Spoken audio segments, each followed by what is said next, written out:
Hi guys, I wanted to talk to you quickly today about food cravings. I have so many women come to me and they tell me that they do great all day. They eat, all the right foods at the right times. They don't, they don't make bad choices, but then as soon as the nighttime comes, they just lose it. They end up going into the pantry, eating things that they shouldn't be, eating late at night, and damaging their efforts. So what I wanted to talk to you today is ways to change your habits and get the results that you want. So first you have to identify whether your craving is real or not. So a lot of times people don't eat enough throughout the day, and then at night they find that they're craving food. Well, you might be genuinely hungry if you eat really, minimally during the day. So I'll have someone say they had, a piece of fruit and yogurt and a salad with very little chicken in it, and then at 8 o'clock at night they're wondering why they're starving. So sometimes you have to space out your food so that you're eating enough throughout the day, so that you're not eating most of your calories before you go to bed. So first you have to identify,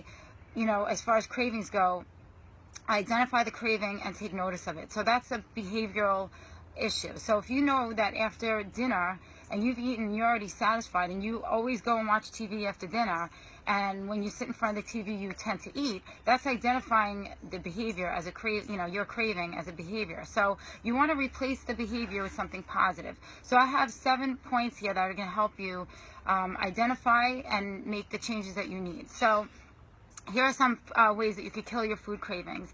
First of all, you want to eat real food. So a lot of times people say they have a protein bar as a snack, or they have, something processed, and you have to understand that those aren't real foods. I mean, they're good in a pinch if you need, something and you're not home, or it's just a busy day, but as a source of nutrition, you need whole foods, things that have nutrition in them and things that have vitamins and minerals. So always ask yourself, when you're choosing a food to put in your body, is this providing me any nutritional value?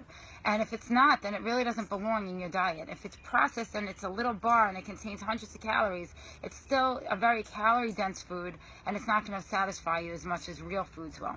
So number 2, that brings me to eat foods that will satisfy you. So if you are craving something salty and crunchy, having a Greek yogurt with fruit in it is not going to satisfy your craving. So what I tell my clients is replace the foods that you like with healthier versions. So if you like to eat, tortilla chips in front of the television at night, well, make some kale chips, or if you have to buy them prepared, it's a healthier option than sitting there eating something that has no nutritional value. So replace your healthy foods, the bad foods, with the healthier versions that are out there for every single thing that you like.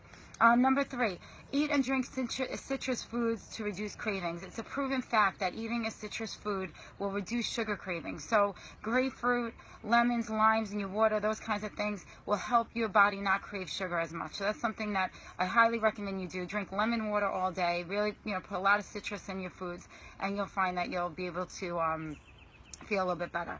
Number 4 is stay hydrated. A lot of times people are just dehydrated and they don't realize it. And when you're dehydrated, your body's going to crave food. So I would tell you that before and after a meal, or usually before, drink a tall glass of water and put the lemon in it, whatever you have to do, but fill your body up with liquids so that there's less room for food, and you're not going to have those sensations as much as you might be having them now. Number 5, choose foods that contain a lot of water. So if you're having, let's just say toast in the morning, that doesn't contain a lot of water, but oatmeal, when it's made, cooked, will contain about a cup of water in it, at least from when I make it. So that would be a more filling meal to me than eating a piece of toast. So that might be an option for you. So things that absorb water and absorb volume will, that contain more volume, I should say, will be more satisfying and filling to your body. Choosing fruits like watermelon that contain a lot of water will also be very filling and satisfying. So if you've ever eaten watermelon and you've eaten too much of it, you'll know it, because it just you feel so full. Meanwhile, it's like, I don't know how much percentage of water, but I know it's like in the 90s. Number 6 is to get enough sleep. Usually if you are sleep deprived, your body is going to crave sugar and foods. Being sleep deprived causes all sorts of problems and will cause endocrine disruption in your body. So that means that your body's not going to get the right signals of hunger, sensations, and being full, and those types of things. So take a look at your schedule. If you find that you're craving all the time, you might just be sleep deprived. And I know personally, if I go a few days without enough sleep, I definitely sense a change in my how I feel with my diet. So you want to pay attention to that. You're not being selfish by sleeping. You have to make time for your body to rest and recover. And last but not least, you want to change your habits and routines. So if you normally sit on the couch and you snack at night and you know that that's your trigger, then change what you do at night. It takes a couple of weeks to change a habit with your nutrition, your fitness. And so I'll tell you, do something else. So maybe take an online course, or, do something that makes your hands busy, a craft or something like that. Take a class, any of those things will be great. And you'll find that after you start making these small changes, you'll start to see your body will respond in a positive way. So you have to remember that your desire to change has to be greater than your desire to stay the same. And I always think of that when I want to make a change with myself. So if you're unhappy with how you're doing with your nutrition, how you feel, and your body, you'll want to make some of these changes, and along the way they'll become habits. So I hope that helps you guys.